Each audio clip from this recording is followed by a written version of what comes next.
The Department of Justice has reportedly dropped a bomb. Over 3 million pages of Jeffrey Epstein-related files, videos, photos, emails, flight logs, described by many as the biggest document dump in history. The whole internet's going crazy, digging for names buried inside those files. Everyone's wondering who could be next after Epstein, and the tension is insane. Todd, I'd like to ask you about this, and then I have a Minnesota question for you. On the Epstein release today, it was recently made public that Ghislaine Maxwell claims more than 24 men signed secret agreements with the federal government not to be prosecuted. What is your reaction to that, and what does that mean for her case? I read an article that described, I wasn't aware that it was actual men that she's claiming. I thought it was accomplices, which I'm not sure if that's a reference to some of the financial institutions or other individuals that 25. So yes, I don't have a reaction to her filing. I can tell you that we reviewed, as I just described, every single piece of paper that we have associated with these investigations, Mr. Epstein and Ms. Maxwell. And to the extent that such arrangements exist, I'm not aware of them. Think about it, 3 million pages. That number alone is wild. But here's the thing, 2 Hollywood legends said they saw this kind of darkness coming. They warned people years ago, and at the time, many didn't take them seriously. Mel Gibson once said on camera that Hollywood is the modern-day Sodom and Gomorrah. And that wasn't presented as just a random rant. He has publicly claimed that he sat down with police back in 1993 and gave them names of individuals he believed were involved in serious misconduct. And now, with these files being talked about, supporters argue that what he said back then suddenly feels more relevant. On January 30th, 2026, the DOJ reportedly released those 3 million pages linked to Epstein, said to include videos, images, and flight logs allegedly connecting powerful figures to his private island. It's important to note that being named in documents does not automatically mean someone was charged or found guilty of a crime. The internet is on fire. People are refreshing pages nonstop, screenshotting every leaked name, trying to uncover who might be involved. And honestly, same here, scrolling like crazy at 2 in the morning. But listen, the real story isn't just about those names. It's about the fact that 2 Hollywood stars had already been speaking about corruption in the industry years ago. Their names, Mel Gibson and Mark Wahlberg, 2 totally different men with 2 very different lives, but both publicly critical of Hollywood's darker side. In this video, we're diving into what Mel Gibson has claimed he told police back in 1993, and why some believe it's resurfacing now in a different light. You're about to find out why Mark Wahlberg packed up his whole family and stepped away from one of the biggest careers in Hollywood. And once you see it, you'll understand what many critics describe as a system. A twisted setup that some believe allowed figures like Epstein to operate in the first place. Because this story, it's way bigger than one man. By the end of this video, you'll see exactly what that means. Everyone's asking the same thing right now. Who was with Epstein? But the real question, the one that actually matters, is who could be next? Before we get into what Mel and Mark have said publicly over the years, you've got to understand what these files are being described as and why people say they're so explosive. Jeffrey Epstein wasn't just some rich guy. He was a billionaire financier with connections to politicians, celebrities, royalty, and tech moguls, the highest levels of society. Prosecutors alleged that for years he operated a sex trafficking network involving underage girls, catering to powerful individuals. He was arrested in 2019. But before further court proceedings could unfold, he died in his jail cell, a death that was officially ruled a suicide. Yeah, I'll just leave that there. His associate, Ghislaine Maxwell, was later convicted on federal charges related to trafficking and remains in prison. But here's what fuels public debate. Many people believe that numerous names linked to Epstein's world have not resulted in additional charges, and much of the material tied to the case remains redacted or undisclosed. Then came January 2026, when the DOJ reportedly released those 3 million pages, giving what's being called a deeper glimpse into this network of secrets. But even with that massive release, many argue it still doesn't represent the full picture. According to public statements surrounding the release, there are said to be more names and more evidence still under review. And as of that moment, no new arrests had been announced. Think about that. 3 million pages and no immediate new charges. For many people watching this unfold, That raises one big question. How does that make sense? That's the world many people believe we're dealing with right now. And that's exactly why what Mel Gibson says he tried to do back in 1993 matters so much. In mid-20s, Right. the first time I really came over here. I had a whole bunch of weird paranoid suspicions about what the hell was going on because there was a lot of stuff I couldn't understand. Right. And I formed a bunch of opinions about the town and about the people in it that were like, surely that couldn't be. Because a whole place can't be like, weird town, where the stranger wanders in and all the people are in the bar and they all shut up when he looks at them and they tell you don't go to the house on the hill. And it's like that. And then you go away and you think, no, I was wrong. I mean, that's insane thinking. I'm paranoid. I imagined that stuff. That couldn't be the reason for why so-and-so was acting like, could it? And then you find out later on the track that you were exactly on track, that some of your worst nightmares were real. According to his own statements, he attempted to blow the whistle decades ago, and at the time, he felt like nobody listened. Let's rewind to 1993.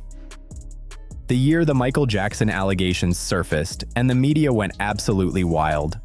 When the Santa Barbara Police Department launched a major investigation back then, most people had no idea what was happening behind the scenes. While the whole world focused on the biggest headlines, Mel Gibson has claimed that he quietly sat down with Santa Barbara police and provided names, not about Michael Jackson, but about other powerful figures in Hollywood. In my mid-20s, Right. the first time I really came over here. I had a whole bunch of weird paranoid suspicions about what the hell was going on because there was a lot of stuff I couldn't understand. Right. And I formed a bunch of opinions about the town and about the people in it that were like, surely that couldn't be. Those were his words in later interviews. Years later, Gibson said, "I told the police. I sat there and I gave them the names. They're on record. They have all this information." According to him, he handed over names and details he considered serious, and he has suggested that no broader action followed. Supporters often point out similarities to what Corey Feldman has publicly alleged as well, that attempts to expose wider misconduct in Hollywood were not fully pursued. Critics, however, note that no public records have confirmed the full scope of those claims. Gibson has also said that when he first entered Hollywood at 25, he didn't fully understand the environment he was stepping into. He described it like walking into a strange bar in a small town. Everyone suddenly goes quiet the second you step in, and someone whispers, "Don't go to the house on the hill." It seemed like there was resistance to that movie, Oh, yeah. No, there was... which I thought was very strange. There was like Hollywood resistance to that movie. Like people didn't like that you were making it. It seemed like. Yeah, there was a lot of opposition to it, and I don't know. I think if you ever hit on that subject matter, you're gonna get people going, because Of course. it's big subject matter, and it's like And my contention is, when I was making it, it was like, you're making this film, and the idea was that we're all responsible for this, that his sacrifice was for all mankind, and that for all our ills and all the things in our fallen nature, it was a redemption. So, and I believe that, I actually am, I was born into a Catholic family. I'm very Christian in my beliefs, so I do actually believe this stuff to the full. So depicting that was an honor, but it was also, you got the daylights beat out of you for it. Yeah, because there's resistance, first of all, from secular Hollywood, where for whatever reason, Christianity is the one religion that you're allowed to disparage. He admitted, "I had a bunch of weird paranoid thoughts. I thought I was crazy, imagining things." But later, he said he came to believe he wasn't being paranoid, that some of the concerns he had were grounded in things he personally witnessed or heard about, though those experiences have not been independently verified in court. And this isn't just an actor being dramatic on camera. This is a grown man publicly stating that suspicions he once doubted later felt real to him. Whether people believe him or not, those claims have continued to resurface whenever discussions about corruption in Hollywood come back into the spotlight. So what did Hollywood do to Mel Gibson after he spoke up? According to his supporters, they buried him. Over the years, Gibson faced major public controversies that significantly damaged his reputation, and many believe his relationship with major studios suffered as a result. Some of his backers argue that word spread he refused to go along with certain industry expectations happening behind closed doors, and that his career took a massive hit. Whether due to controversy, industry politics, or both, he found himself largely outside the traditional studio system for a period of time. When he made The Passion of the Christ, he financed it himself after major studios declined to back the project. Several studios reportedly passed on distributing the film, citing concerns about its content and commercial viability. Despite that, the film went on to become one of the highest-grossing independent films of all time. For his supporters, that outcome symbolized Hollywood turning its back on him, and him proving them wrong anyway. Then jump ahead to 2023 and another film enters the cultural spotlight, Sound of Freedom. The timing couldn't have been more powerful. The movie follows a former Homeland Security agent who risks everything to rescue children trapped in trafficking networks. The story centers on fake modeling gigs, shady recruiters, and powerful figures allegedly using wealth and influence to conceal abuse. Themes that many viewers connected to broader trafficking scandals, including the Epstein case. Children are not for sale. Sound of Freedom is a July surprise that could be the summer shocker. Isaac and I will go alone. Why Isaac? In April, his only son scored headlines, opening at number 3, with nearly $6 million in ticket sales, after being made for only $250,000. Throw this down for a catch. I don't have a quarrel with you, teacher. And then there's The Chosen, the record-making crowd-funded series that Lionsgate picked up for worldwide distribution in May, after 3 successful seasons without Hollywood support. Though the film itself is a dramatized narrative. With a reported $14.5 million budget, Sound of Freedom grossed over $250 million worldwide, becoming one of the most financially successful independent films in recent years. Audiences showed up in large numbers, signaling strong public interest in stories about trafficking and corruption. The film had originally been completed years earlier, but faced distribution delays before eventually being released through Angel Studios. This right here is The Sound of Freedom, a new movie which exposes the sexual trafficking of children. And also, it's a movie that's actively being hidden from the American public, because as crazy as it sounds, despite the fact that this movie is, for one, based on true real-world events, and also despite the fact that it exposes the very real reality that millions of children across the world find themselves in, well, there are elite forces in both Hollywood as well as the media which have actively been working for the past 5 years to suppress this movie. When it hit theaters, some mainstream critics strongly criticized it, with certain commentators linking segments of its audience to online conspiracy movements. Others defended the film as a straightforward anti-trafficking story. The public debate only amplified attention around it, and ticket sales remained strong despite the controversy. And Mel Gibson? He publicly supported the film, even though he was not part of its production. He endorsed it in promotional appearances, saying he believed in the importance of raising awareness about child trafficking. Most disturbing problems in our world today is human trafficking, and particularly the trafficking of children. Now, the first step in eradicating this crime is awareness. Go see Sound of Freedom. Supporters viewed that as further proof that he was willing to align himself with projects others considered controversial, while critics saw it differently. Either way, his backing added fuel to an already heated cultural moment. Jim Caviezel, the actor who starred in Sound of Freedom, said it bluntly on camera: "Hollywood is scared of this movie." He claimed the industry was quaking in their boots. And now, with the Epstein files reportedly being discussed and examined publicly, references to fake modeling recruiters, elite parties, and powerful men accused of exploiting minors, some viewers say the film doesn't even feel like fiction anymore. To them, it feels closer to a reflection of real-world allegations. The film was promoted as a wake-up call, and supporters argue that renewed attention around Epstein-related documents only intensified its message. Critics disagree with that interpretation, but fans believe the timing explains why parts of Hollywood were hesitant about the project. In their view, the industry didn't want audiences drawing parallels between entertainment culture and real trafficking scandals. Now let's shift to Mark Wahlberg, because while Mel Gibson publicly criticized elements of the system, Wahlberg made a different move. He stepped away from Hollywood's center. In 2022, Wahlberg was still one of the biggest stars in the world, commanding millions per film, firmly A-list. Then he moved his wife and 4 children to Nevada. When asked why, his public explanation was straightforward. He wanted a better environment for his kids and said the move made more sense for his family's lifestyle and business plans. On the surface, that sounds simple, but supporters argue there was more behind it than just real estate or taxes.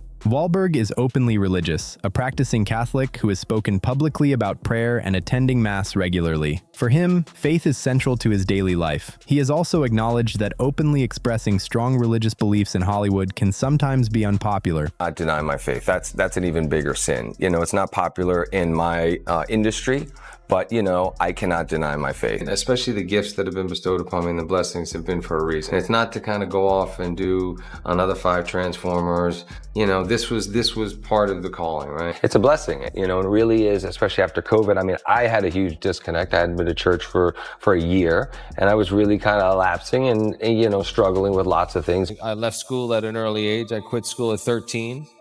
Ended up getting into a lot of trouble, being incarcerated, tried as an adult at 16, 17. You were a coke addict at sort of 13, 14.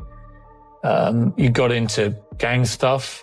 No, not all right, outside Boston, and you were arrested and spent time in jail for some violent. There seems to be some discrepancy there. In a 2023 interview on The Today Show, Wahlberg said, "Faith is not popular in my industry, but I cannot deny my faith. That's an even bigger sin."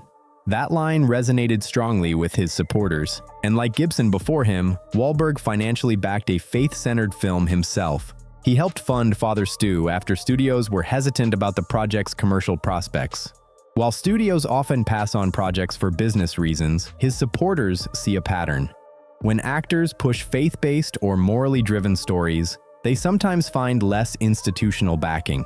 Put on like 30 pounds. We did use some prosthetic enhancements on the face and stuff. They said, what happened to me and all this stuff. You know, I was bald and I had the belly. Instead of waiting for people to come to me with something great, I would just kind of go and try to figure it out on my own.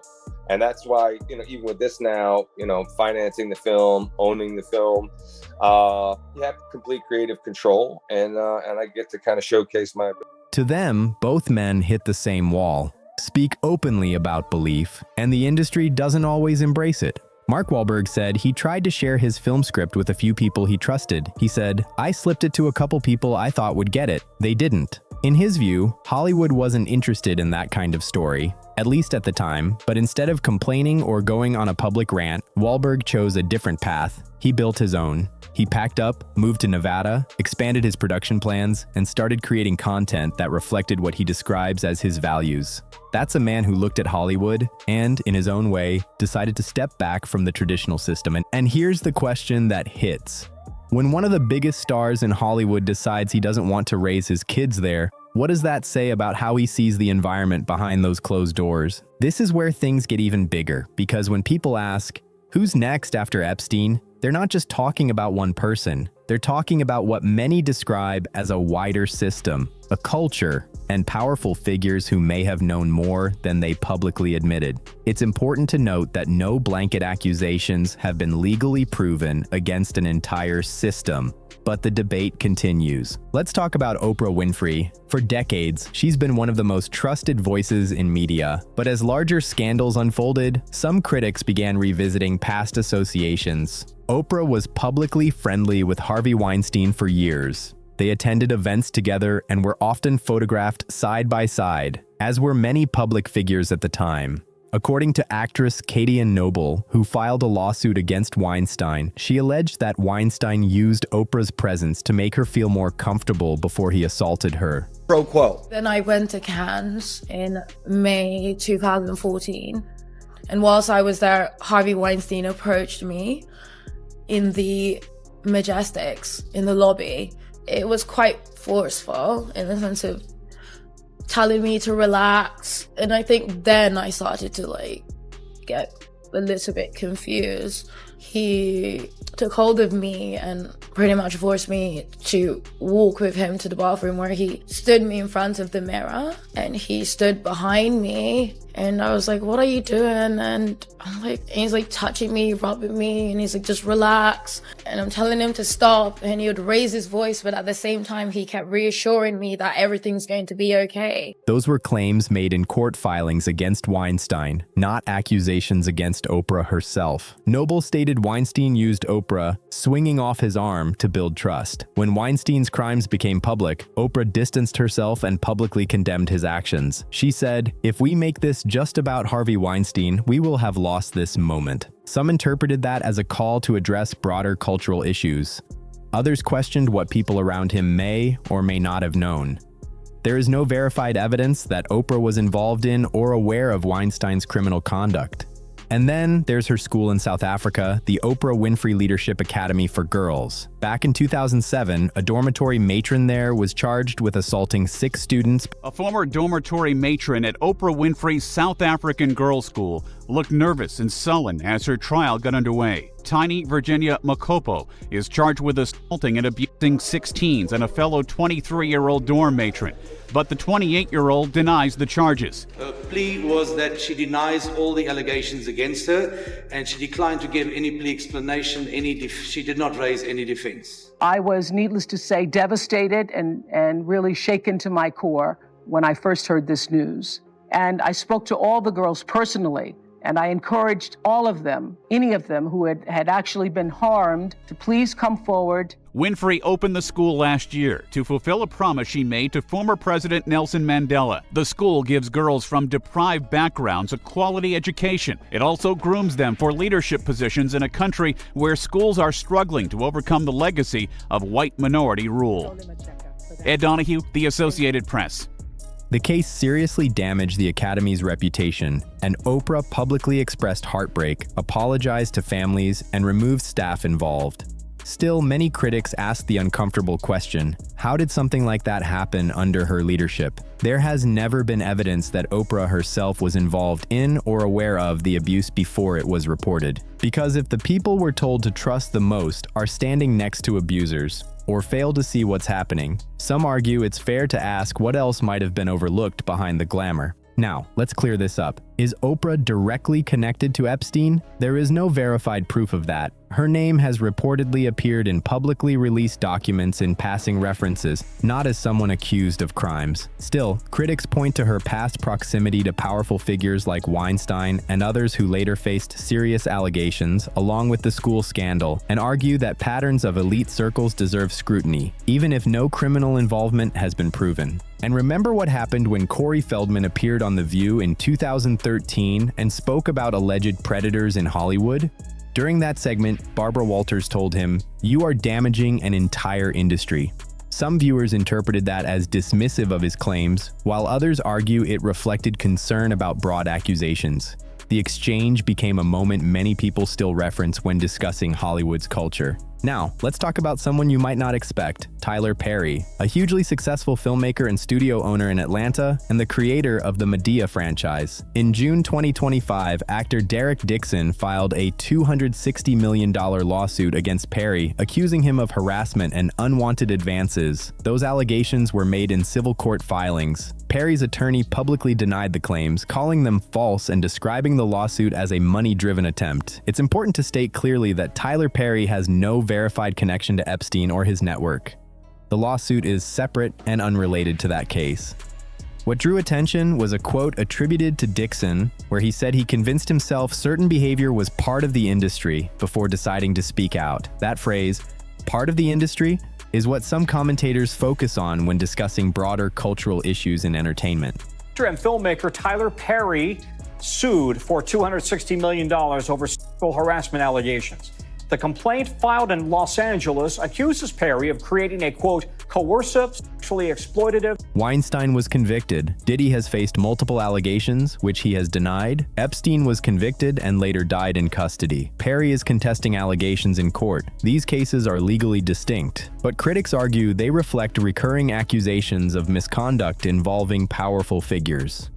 Supporters of those accused emphasize that allegations are not convictions. And through all of that, Mel Gibson has continued to claim that decades ago he gave names to authorities, though there is no public record confirming broader prosecutions tied to his statements. Now look at the bigger picture, at least the way supporters see it. Mel Gibson came into Hollywood as a young man and said he instantly felt that something was off. At first, he believed he might have been overthinking it, maybe even being paranoid. But over time, he has claimed that some of his concerns were justified. He says he went to the police, handed over names he believed were tied to misconduct, and later found himself pushed to the margins of the industry. There is no public record confirming that his statements led to prosecutions, but he has maintained that he spoke up. And then there's Mark Wahlberg. He has spoken about feeling misaligned with certain aspects of Hollywood culture. But instead of fighting publicly, he chose a different path. He stepped away from the center of the industry, moved his family, and focused on projects that reflect his personal faith and values.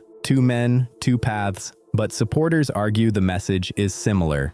That Hollywood can be protective of its own, and that those who challenge dominant norms sometimes find themselves operating outside the traditional system. That perspective remains debated, but it continues to resonate with parts of the public. Mark Wahlberg has openly said that faith is not always popular in his industry, and he has refused to downplay his beliefs.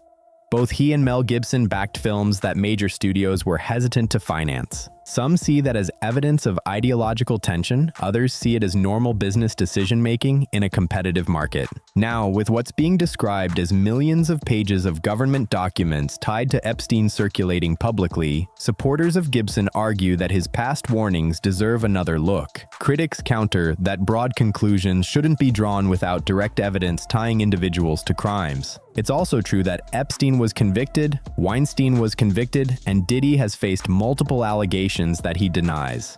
However, there is no legal finding that an entire industry collectively protected criminal activity. That claim remains an interpretation, not a court-established fact. And yes, many names in Epstein-related documents remain redacted, and no wave of immediate new arrests followed the reported document release. That has fueled public frustration and speculation. But saying the entire system is still actively protecting wrongdoing is an allegation, one that has not been legally proven in court. What Gibson and Wahlberg expressed publicly were their personal experiences and beliefs about the culture they operated in. Whether people see that as evidence of something deeper or as individual perspectives shaped by controversy depends on where they stand. Maybe, just maybe, if enough people wake up and start demanding accountability, things might actually change. And it starts right here, with conversations like this, with people refusing to look away, and with voices like yours refusing to stay silent. So let me ask you,